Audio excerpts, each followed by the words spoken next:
negocio. Y también muchas veces termina en la droga, claro. Totalmente. Para hablar del tema tenemos en comunicación a Rolando García, que es periodista de Bolivia y estuvo en el mismo operativo en el que estuvo Mercedes esta mañana.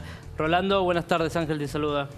Muy buenas tardes, Ángel, y muy buenas tardes a toda la teleaudiencia de Express. Gracias por atendernos.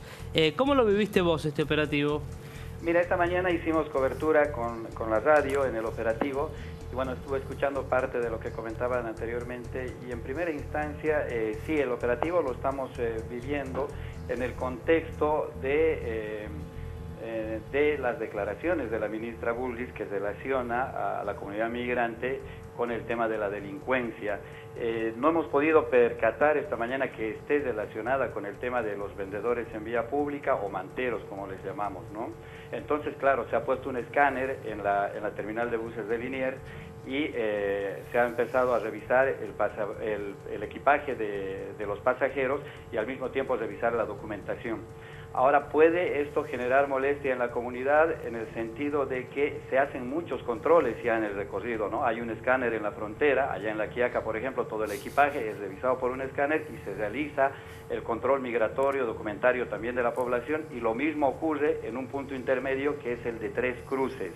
Entonces allí se abren todas las maletas, se abre todo el equipaje, se verifica si se está trayendo algo irregular que se relacione, no sé, con narcotráfico o con contrabando, y ahora se hace el control también en la terminal de llegada y esto aparece ser un exceso, ¿no?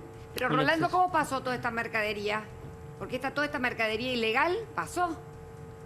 Si vos decís que hubo un control en la frontera, quiere decir que el chofer del colectivo o alguien le pagó una coima a alguien. ¿Y quién le pagó acá? Y bueno, el tema es de analizar la suposición de un cohecho, es precisamente ese, es un cohecho, ¿no? Allí se tendrían que se tendría que incidir en la efectivización, en hacer efectivos los controles que están en las fronteras. Ahora el tema de la comunidad es que tampoco va a molestarse por recibir un control más. El tema es que esto pueda orientarse a generar un proceso de estigmatización, a generar la idea en la sociedad de que la comunidad migrante en general pueda dedicarse a actividades irregulares y esto evidentemente no es. Eso te quería preguntar, Rolando, si ustedes cuando vos hablas de exceso y de estigmatización sentís que es una cuestión puramente discriminatoria contra los bolivianos. Esta mañana conversábamos con el vocero de la policía allá y nos decía, él mismo aclaraba que esto se está haciendo a todos los pasajeros. Y evidentemente es correcto, es un tema de seguridad.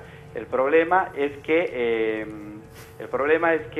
de pronto en el discurso se incide con el tema de la población migrante y allí es donde se pueden generar procesos de estigmatización, ¿no? Rolando, acá en Argentina sufre muchísimo, ¿no? Ustedes, tanto desde la comunidad boliviana como peruana como paraguaya, la discriminación todos los días, ¿no? Incluso antes de estos operativos.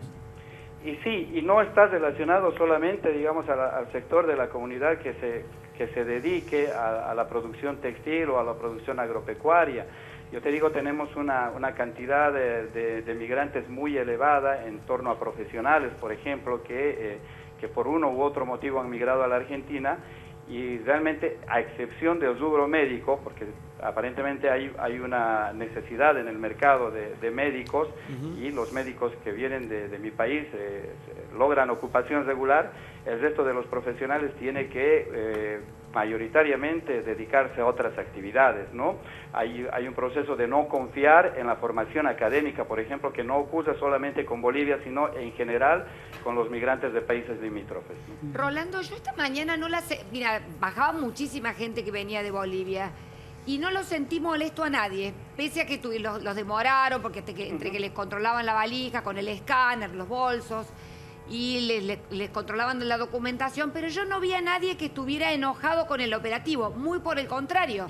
Decían, está bien que controlen, así no vienen con ciudadanos delincuentes, viene gente honesta como nosotros. O sea, la gente no la vi muy resignada, el operativo no tenía drama para nada. Es posible que ese sea el término correcto, ¿no? La gente esté resignada. Porque evidentemente cuando uno no comete ninguna alteración al orden público, uno no rompe ninguna normativa, no va a tener ningún problema de que se hagan la cantidad de controles que sean necesarios. El tema es que, bueno, hay una especie de designación en eso. Lo que sí es el incidir en la agenda pública estos temas genera procesos de estigmatización y eso no se lo siente en la terminal de buses, ¿no? Eso Claro. se lo siente en el cotidiano regular de la comunidad. Ahora, estos mismos controles no se hacen con micros que vienen de Uruguay o de Chile.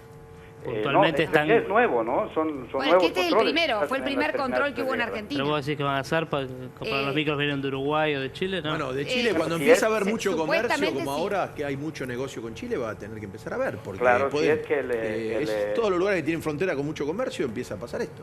Claro, si es que el objetivo es igualitario, digamos, tendría que ejercitarse el mismo control en todas las terminales de llegada. Lo que sí nosotros notamos es que en la agenda de los medios se habla, por ejemplo, de muchos ciudadanos locales, ciudadanos argentinos que pasan la frontera con Chile, pasan la frontera con Paraguay a objeto de hacerse de enseres, de electrodomésticos, de vestuario, porque les resulta más barato que acá. Lo que yo te digo es que es casi imposible internar a la Argentina un celular, por ejemplo. En la Quiaca se revisa al extremo, bolsillos, bolsos, absolutamente todo, y los celulares que son nuevos, que son más baratos en Bolivia y la gente los trae, tienen que pagar una franquicia, y regularmente es así, es decir, ya este control lo existía previamente. Ahora, si es que no es completamente efectivo, es un tema que debería analizarse también, ¿no? El hecho de que haya llegado mercadería a Liniers da cuenta de esto, pero también es cierto que deberíamos pensar que si hay actividad irregular, esta evidentemente no se lo va a hacer allá donde están los controles, ¿no? Rolando, ¿cómo va? El gobierno argentino pone mucho hincapié también en la cuestión del narcotráfico y se indica a Bolivia y a Perú como países productores de cocaína, digamos de clorhidrato de cocaína, producto de que allí se puede plantar la hoja de coca, que es obviamente la materia prima en la que después deriva la droga. No es que la hoja de coca sea droga, pero es el principal elemento. Y a Paraguay como productor de marihuana, ¿no? Por lo menos así lo ha mencionado Patricia Bullrich.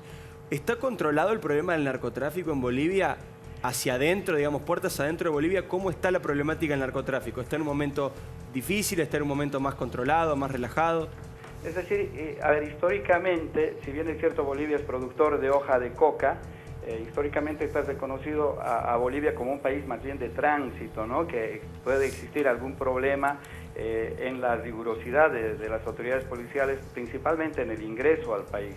Pero así como se puede afirmar que el insumo principal para la producción de cocaína es la hoja de coca, el régimen de control contra el narcotráfico en Bolivia incide mucho en el control de los precursores. Es poco probable que puedan circular elementos que se utilizan para la cristalización de la cocaína allá de manera libre. Y me parece que es el mismo esfuerzo que están realizando y que tienen la obligación de realizar todos los países.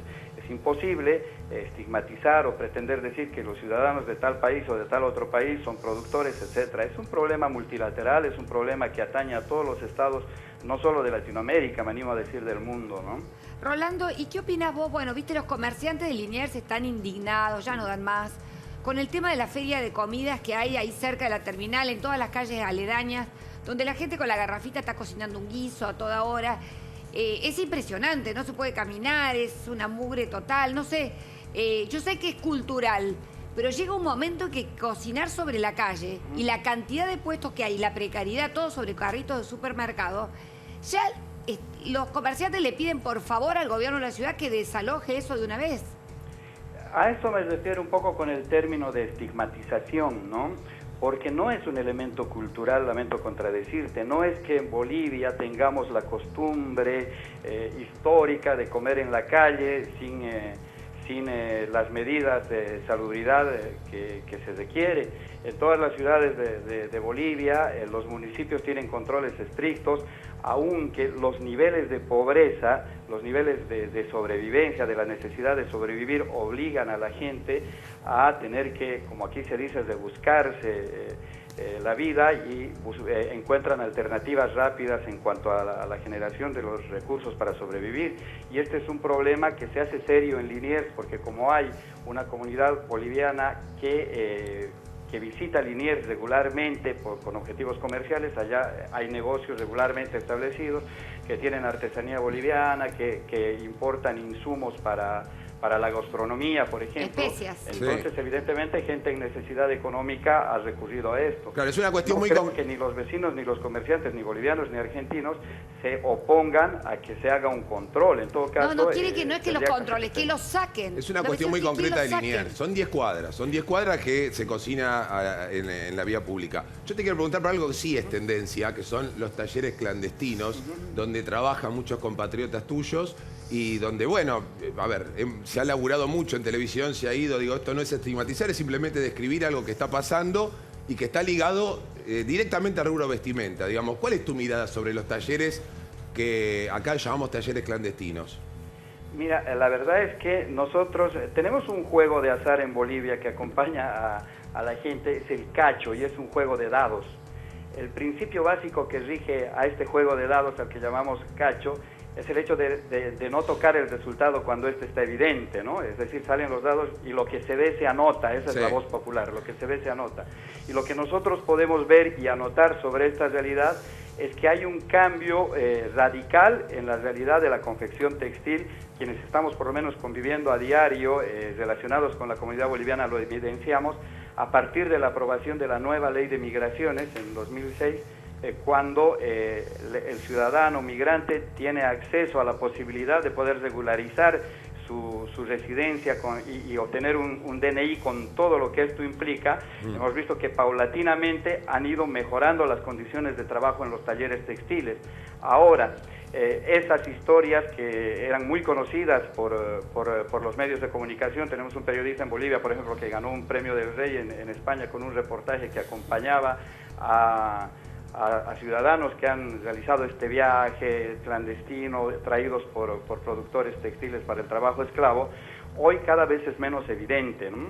Si bien es cierto se tiene que mejorar, tiendo yo a pensar en el control de lo que nosotros llamamos el taller familiar, es decir, de esta familia que llega y es obrero o es trabajador en un taller textil y que de pronto va creciendo en sus aspiraciones y va teniendo... Ahora, Rolando, Rolando, a ver, yo te hablo por ejemplo, del barrio José Hernández, recién lo citaba como ejemplo, ¿no?